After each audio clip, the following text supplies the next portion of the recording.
কাকে আমরা মা বলে ডাক দিব?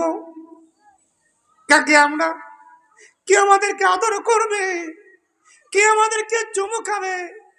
কে আমাদেরকে কোলে নিয়ে আদর করবে?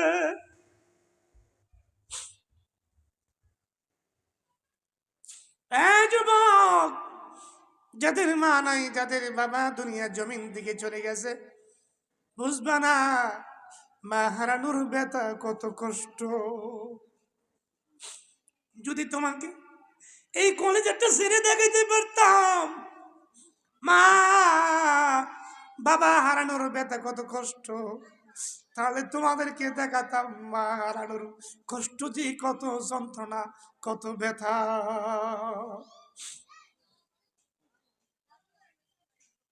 আমার ভাইয়ের, আমার বন্ধুরা, আলিগো আসেন আমি আপনাকে একটু উজু করাইয়া দেই, জীবনের শেষবার মতো একটু উজু করাইয়া দেই। ফাতেমা রাতে আলীকে উজু বানাই দিলেন, হাসান হোসেনকে গোসল করে দিলেন। এবার বলে, স্বামী যাও যাও যাও, তাদেরকে নিয়ে মদিনা মসজিদে আমার বাবা রওজার পাশে চলে যাও, আমাকে একটু একা থাকতে দাও, আমি একটু একা থাকতে চাই। আলীকে যাওয়ার পূর্বে ডাক দিয়ে বলে, স্বামী আমার, আমি যদি মারা যাই, দুনিয়ার জমিন থেকে চলে যাই, বেশি লোক ডাকাডাকি কইরা আমার জানাজা পড়াইও না, বেশি লোক ডাক দিও না, কারণ আমি সারা জীবন পর্দায় ছিলাম।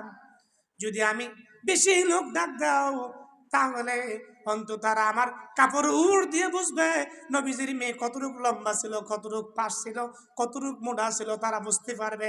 স্বামী গো, আমার একটা আবদার তুমি রাখিও, আমি যখন মারা যাব অল্প কয়েকজন লোক নিয়ে আমারে তুমি জানাজা করাইয়া মাটির নিচে রেখে দিও।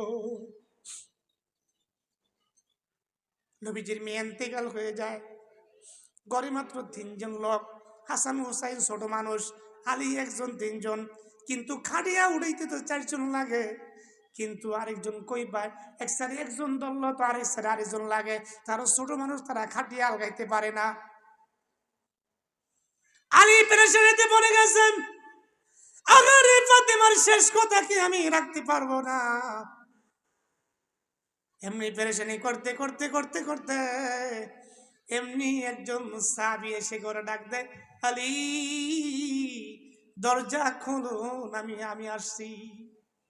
কে গো তুমি? কে? আমি আবু যর। তুমি কেন আমার বাড়িতে আসছো রাত করে? আমি আসি না।